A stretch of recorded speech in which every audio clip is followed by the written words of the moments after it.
Hey guys, today in this video, I'll guide you through how you can install Chrome extensions on Firefox.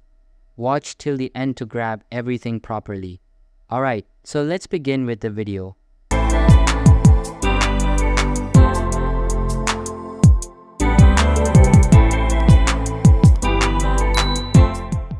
First things first, open the Firefox browser on your personal computer and you will be redirected to the main homepage.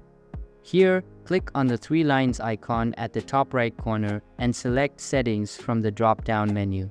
Inside Settings, if you click on the Import Data button and select Google Chrome, you can see that the extensions feature is also being displayed.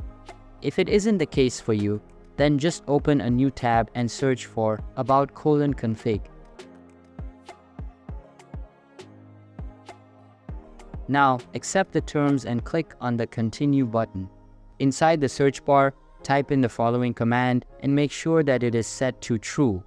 Simply double-click on it to change the value, and then get back to the Settings tab. Once you enable it, the extensions feature will start appearing in the Import menu. This method allows you to install Chrome extensions on Firefox by importing them from Chrome. So that's basically how you can install Chrome extensions on Firefox. So that's all for this video. Consider subscribing if you find it helpful. And I'll see you in the next one. Thanks.